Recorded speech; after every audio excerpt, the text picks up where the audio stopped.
meet up with you this past January when we ran into each other? Was that whole thing, or no? Was that different? No, that was a different deal. That was like during we were shooting actually Yeah, for the Decline collaboration with that's what Lola. that was. Yeah, yeah. So we Yeah. were shooting for Decline. So it was like me, Lola, our friend Ryan, and Zach, who used to be out east, Zach Bush. Ah, Yeah. Mr. Bush. I miss Yeah, that so he was guy. shooting with us. Oh, He's so epic. Good guy. he's the sweetest. Oh, He's so talented too. Such a good absolutely. person. I remember meeting him up in Canada at the Surf Film Fest a long time ago, and just the sweetest guy. And then he moved to New York. I'm like, what are you doing here? And he's like, I'm Saturdays shooting and all this stuff. And then he's just gone on to do incredible work. It's really cool. He's such a talented person, epic surfer. He lives down the road from me now, and it's Nice. really cool. It's always I'm also like, dude, take me to where you're from, man. You're from like the promised land of waves. It's amazing. Let me just tell you, it's amazing. Sorry, guys. Hate to blow up your spot up there, but it is like heaven. If you don't mind the cold, the only thing I will say it's fucked up over there is they put like this condensed milk on their pizza, and it's all weird. As a New Yorker, I find it very offensive. Yeah, that's intense. That sounds really intense. But otherwise, phenomenal. Great seafood, and the point breaks are ridiculous. Yeah. Oh my Back to the god! changing tides, because like what we in that vein of like women, right? Look at like positive role models for young women in surfing. I think of like Leah Dawson. I think of Liz Clark. I think of Gianca Lazarus. I think of you. Like, how do you think like the surfing world has changed for women? Because you were, you've been in it for a good amount of time through Roxy and everything else. Like, has it evolved? Has it been more easy? Is it a changing thing? How do you see that kind of going? I absolutely see it as an evolving entity. I mean, surfing is like still really in its infancy. I believe it's like 100 years it's been around. Like a lot of the original, it's like Modern day. Yeah, modern For modern day surfing. Yeah, modern day surfing. I mean, yeah, Else. it's like the Hawaiians were doing Yeah. it in more kind of ancient times, and then you go Yeah. back to kind of like Peru and all these kind of like Africa. Africa. Like there's so many other places that it was in ancient time, but like what we know is like modern surfing is really like not that old, So I think it's like really kind of like growing and changing, and I think like there's just so many women getting into the water, and it's just so much more. I mean, there's such like a beautiful venue, and there's so many amazing stories being told, both within the longboarding and the shortboarding arena. When it comes to a competitive landscape, I think what the WSL has stepped in to do and really helping to tell those stories of who the athletes are is just like up a huge notch since what it was before. I mean, massive. It's like not even really comparable. So I think that, and I also truly think like going back to what you were saying at the beginning, Tyler, like the fact that, people are more political seeming because we have like everybody's got a microphone that they can just like press a button, and that microphone just like gets into every household around the world if they're following them. So it's like, in some ways, there's just so much more access for people that aren't necessarily focused around the competitive arena to have a voice within the surfing world and to create their niche. Like, I think that social media, I think that really it's just like so interesting what it's done for our world in general. It's the great democratizer of media. And if you look at like surfing, used to be controlled by just a small group of men, basically out of Southern California and Australia. And they put out a magazine that we all viewed, magazines that we viewed what surf culture was through that prism. And we didn't know that there was other cultures adopting surfing and making it their own around the world.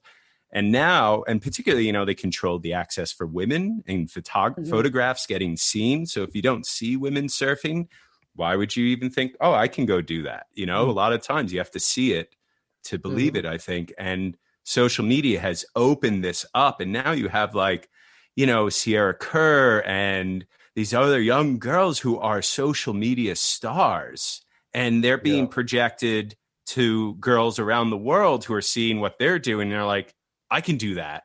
And it's just raising the bar.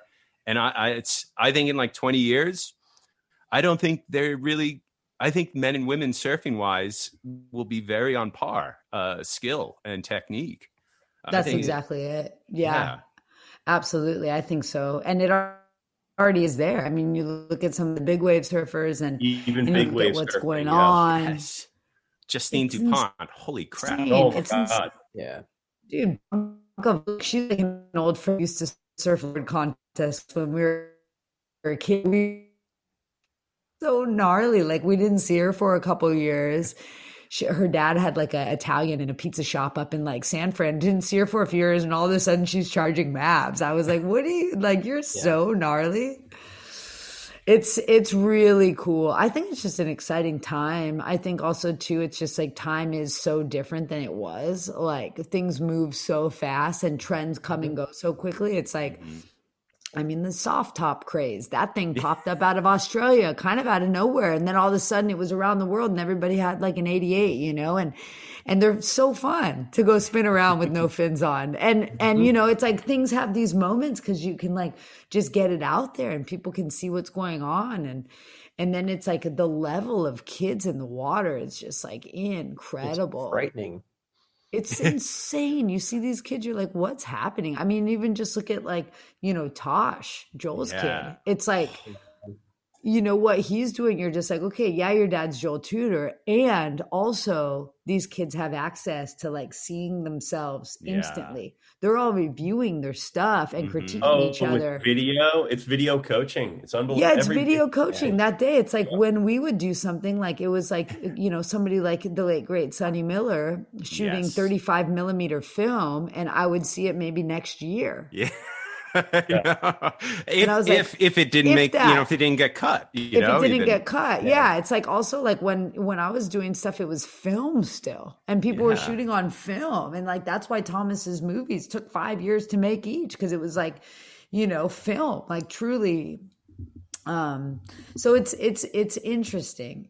I think it's like an interesting and exciting and a fantastic time for growth and expansion, and really too, like the fact that there's just more soft tops and there's more access to boards that are also a little easier to handle. And they're friendly for young kids to get it. Yeah, my son's 10 years old and he's riding a soft top and he's crushing it, and I'm just like, wow.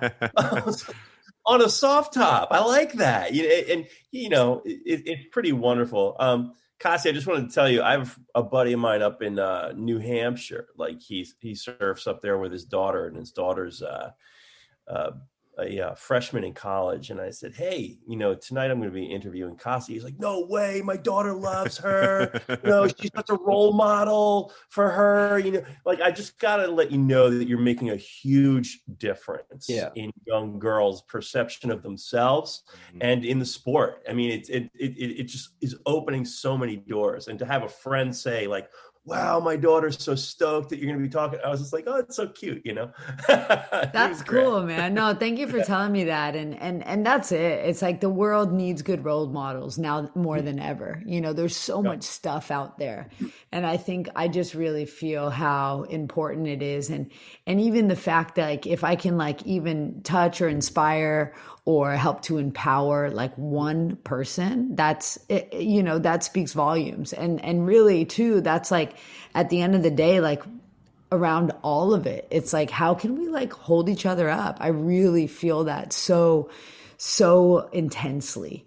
And that's why I kind of wanted to start my own thing. And that's why I'm interested in the sound and the energy medicine and all these different things. And like, how can we bring it together in like a more holistic approach, and how we kind of like, I mean, I know it's informed my life and how I communicate on a day-to-day, what I communicate, how I can like put it out there, how I can hold space for other people. And I think that, you know, the more that we like learn and soften and hold space for each other, just will evolve as a species in a more holistic way. I truly feel that way. So I look forward. That made me super stoked. Yeah, I look forward to my daughters like understanding things like what you do, and because I have two of them now, and like what Liz does, and what like Gianca swimming out in giant waves. I'm like, these are women you need to like emulate, like, figure this out, or at least like have some fun with that. But were there any people in the past like that kind of opened up your eyes to things you could do within the surf world, or surfing, that kind of, because I like Tyler has some people, Chris has some people that are like, obviously, like I looked up at, like as a kid, like who are you kind of like, oh wow, like that person was rad and I could do something like that? I think within the surfing world, I mean, it's somebody that I didn't know directly, but like the energy of her was truly like, the energy of like always smiling, always kind of like people, like always like had the time for people. So Rel Sun, it's like some of my role models were like kind of different, like Linda Benson, like going over to Hawaii and surfing, she was the first woman to surf Waimea. Yeah, that's awesome. Yeah. That's I crazy. said she should be on Amazing. women's surfing Mount Rushmore, I think. Yeah. Like she's just an underappreciated surfer too, I think. Totally. And like was at this like really interesting time. And then I think like more locally, somebody as a kid, I remember I was like surfing Leo Carrillo one day and I was young, and Brittany Leonard, remember Matt and Britt? So Brittany Leonard paddled out. I don't know. I think they're in Mexico, surfing perfect waves, making cool calendars. But I just remember I was a kid and I was like there. And I think this is what inspired me to really make things. And like they were making their, they were riding boss boards, like the fabric inlays, and they were like making all trunks and making all their own like kind of clothing. Really, Brittany was sewing it all and making it all. And so I was like, they're just the coolest because they're making all their own stuff. And so she paddled out and like, oh gosh, it's Brittany Leonard. It's like a small kid and being like blown away by her. So those were definitely some people that were kind of like highlights and inspirations to me Did the Thomas surf world specifically. What about Thomas Campbell? Campbell? It's huge. Yeah, Thomas Seedling, was a massive inspiration. I feel like he's had like lots of influences, like you and Al and many other surfers. Like it's like trajectory changing for careers. Yeah, it's such a great finger on the pulse of like the next talent. It was incredible. So this was inspiring us to get creative, So like when it came to women, those were me when I was like Tom, who was like a huge mentor, massive, it was like, pick up a camera. What are you doing? You should be documenting this stuff. Kind of just like have his eye be an eye, like also just hear what was, made him passionate. And like Thomas, I remember, was so specific.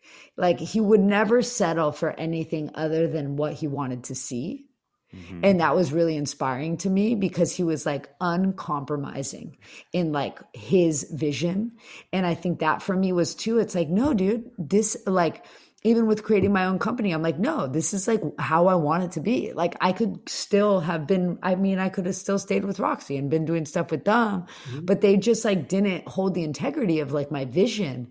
And I knew I was limited, it was where I could go with them. So I was just like, I'm done. And Thomas is a huge inspiration for me like that. And then, my number one probably inspiration within the whole surf world too, besides Thomas, is Donald Takayama. I mean, Donald was like, he was like my father really of the ocean and surf culture. It's like I have my biological father and then I had like, Uncle Donald, and Donald really felt like in so many ways. And I'm sure there's so many people that feel that way because he like was so aloha, would spend time, talk to everybody, tell me all the old stories. I mean, I feel so grateful that I had so much time with him. Wow. Like I moved down to Oceanside for years just so I could be kind of around him, and we'd all meet up at the shop and go surfing, and then he'd take us all to the casino and he'd get us all gambling, and we'd have like a big it was like he just had his thing. It's like the Hawaiian style, and But he just like, I mean, gosh, like just being around him and hearing his stories and also like how stoked he always was, you know, like all of a sudden there'd be like 15 of us at the beach, like everybody would show up and he'd just like paddle out, always two arms, you know, just do this 2-arm paddle,